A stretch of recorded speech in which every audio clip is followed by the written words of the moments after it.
Baik. Tentang taubat ya.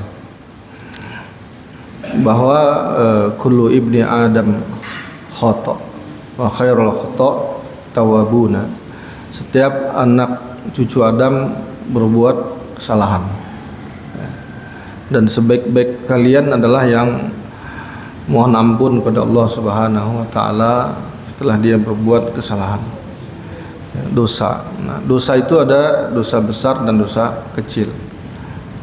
Dosa besar seperti kita pahami adalah meninggalkan kewajiban-kewajiban, fardu-fardu, sholat, meninggalkan puasa, zakat, kemudian haji bagi yang mampu tapi tidak berhaji, kemudian uququl walidain, menzalimi orang tua, ya, tidak berbakti pada orang tua. Nah, ini tobat, kemudian syirik kepada Allah, ini dosa besar. Ini mesti tobat khusus. Tobat khusus, pertama dia harus menyesali itu, kemudian bertekad untuk tidak mengulangi lagi dosa tadi, meninggalkannya dengan sungguh-sungguh, dan mohon ampun kepada Allah Subhanahu wa taala. Nah, itu. Kemudian dia sholat, ya, sholat taubat, ya, gitu. Nah, seperti berzina misalnya juga, ya, juga dosa besar. Ya. Kalau di zaman Rasulullah ada orang yang berzina, dia datang kepada Rasul. Dia mengadukan perbuatannya dan memohon untuk diberikan hukuman oleh Rasul, ya, saking dia nyesalnya. Namun Rasul tidak serta-merta begitu saja langsung kemudian merajam orang itu. Tabayun dulu, ditanyakan dulu apakah benar dia lakukan atau sekedar begitu saja, ya mungkin kau hanya menciumnya gitu. Ketika sudah benar-benar pasti dia melakukan itu, maka ditegakkan hukuman atas dia. Nah, namun pada saat sekarang ini tidak mungkin itu dilaksanakan. Cukup dia dengan tobat kepada Allah Subhanahu wa taala, dengan bersungguh-sungguh tobatnya. Dia sholat sunnah, ya, sholat sunnah tobat, ya, berwudu. Nah, kemudian bagaimana? Ada dosa-dosa kecil gitu. Nah, dosa-dosa kecil itu banyak, Pak. Kita insya Allah tidak melaksanakan dosa besar, ya Pak ya, insya Allah. Namun kita tidak akan luput dari dosa-dosa kecil gitu. Mata misalnya melihat sesuatu yang haram, agak terpana gitu biasanya, Pak ya. Gitu. Atau telinga mendengarkan hal-hal yang tidak baik, ya, atau mulut nyeletuk, ya, kan itu tabiat mulut ya, suka kepleset. Nah, dosa-dosa kecil ini sulit dihindari. Nah, ini manusia itu di situ. Nah, namun ada ayat mengatakan, surat Hud ayat 111 ya. Innal hasanata yuzhibna sayyi'at. Sesungguhnya kebaikan itu menghapuskan dosa-dosa kecil. Misalnya apa? Dengan berwudu atau dengan membuang duri di jalan, itu kebaikan.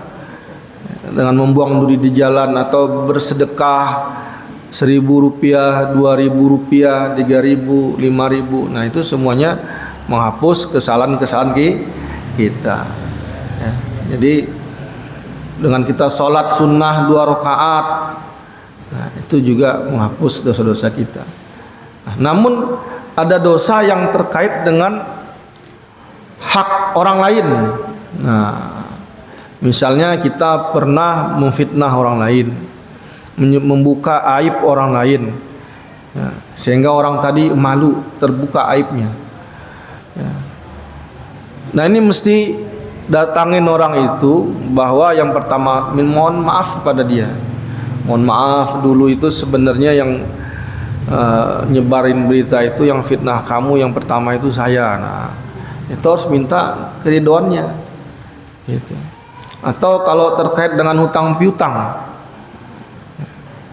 itu juga tidak bisa dengan tobat kepada Allah saja, harus selesaiin. Utang ya utang, tobat ya tobat, gitu kan. Nggak bisa lunas utang dengan tobat, harus diganti duitnya gitu. Sekarang kan kita berutang susah, Pak. Kadang-kadang yang berutang lebih galak dari yang ngutangin gitu ya. Repot kita. Kenapa? Karena iman itu kurang ya. Padahal utang ini luar biasa konsekuensinya ya gitu. Nah, kita daripada kesel ada orang minjem, saudara tetangga, ya mending dikasih aja gitu, daripada ntar masalah, kasih aja deh ya. Minjem 1 juta, saya nggak ada nih, adanya 500, sudah ambil aja deh gitu. Baiknya begitu, pahala juga kan. Nah, gitu ya. Jadi seperti itu dosa itu. Nah, dosa-dosa Rasul, dosa apa sih sampai Rasulullah itu sehari semalam istighfarnya 70 kali gitu ya, sampai 100 kali ya. Rasul itu maksum. Rasul sudah terpelihara dari dosa. Rasul ini tarbiyah, pendidikan kepada umat Rasul SAW, bahwa beliau aja yang udah maksum itu masih terus merasa kurang pada Allah Subhanahu wa Ta'ala. Ini bentuk tawaduknya Rasul SAW. Atau ketika beliau itu sholat malam, kaki beliau bengkak, ya, dikatakan, ya Rasul, kata Aisyah, bukankah engkau telah dijamin telah masuk surga oleh Allah? Kenapa engkau sampai seperti ini juga? Sholatnya lama ya, kemudian kaki sampai bengkak gitu ya. Rasul mengatakan, apakah tidak boleh aku jadi hamba yang pandai bersyukur? Nah, ini Rasul mencontohkan kepada umatnya itu bahwa jangan malas-malesan kita, jangan malas untuk beribadah, bangun malam, jangan malas untuk istighfar. Astagfirullahaladzim. Kadang-kadang ada kesalahan yang kita sadari atau yang tidak kita sadari. Nah, kalau kita sadari, oh ya alhamdulillah, kita ingat, kita langsung tobat. Nah, kalau kita nggak sadar bahwa itu kesalahan, kadang-kadang kita nggak sadar, kita ngomong nyakitin orang lain, Pak, gitu. Kayak saya banyak ngomong dari tadi ini ya kan, saya nggak tahu, mungkin ada kata-kata saya ini nun sewu, saya mohon maaf gitu kalau ada mungkin kata-kata yang tidak berkenan ya. Jadi seperti itu, makanya kita istighfar, kita nggak tahu, nah gitu ya. Jadi perlunya istighfar seperti itu ya. Apa yang kita tidak rasa, kita tidak sangka dari dosa itu, perlu kita mohon ampun pada Allah Subhanahu wa Ta'ala. Astagfirullahaladzim, astagfirullahaladzim, astagfirullahaladzim. Bahkan selesai sholat kita, yang pertama kali kita ucapkan adalah astagfirullahaladzim. Mungkin sholat kita kurang dalam pelaksanaannya, kurang sempurna. Mungkin dalam sholat tadi ada kepikiran selain Allah, dalam sholat kepikiran kunci ya, tadi kunci di mana ya gitu. Nah, itu yang kita istighfari gitu. Jadi memang istighfar itu perlu, karena kita manusia ini selalu senantiasa tidak terlepas dari kesalahan ya. Adapun salat sunnah taubah, sebenarnya salat sunnah taubah itu kapan saja boleh dilaksanakan. Bahkan ketika kita mungkin melakukan sebuah kesalahan ya, satu dosa, kita salat sunnah dua rakaat ya, untuk menghapus kesalahan tadi. Jadi waktunya tidak ada waktu tertentu ya. Kalau mau pada sepertiga malam ya tidak mengapa ya, pada salat tahajud itu ya kita laksanakan ya. Jadi tidak masalah kapanpun ya. Ini kajiannya fikih ya, salat sunnah taubah ini. Kita niat ya sebisa kita.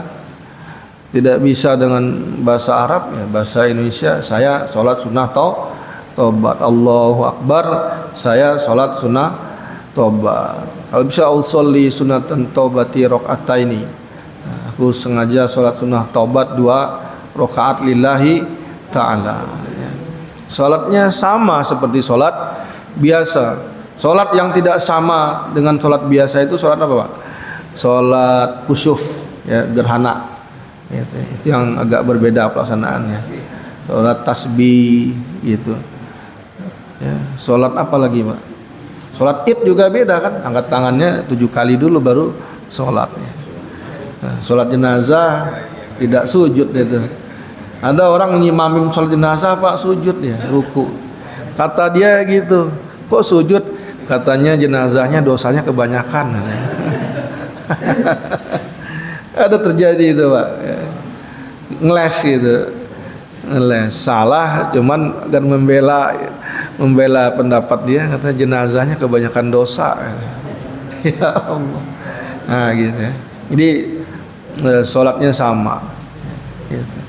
Membaca Al-Fatihah juga, membaca surat apapun dari Al-Quran boleh aja gitu. Jadi tidak ada pengkhususan gitu.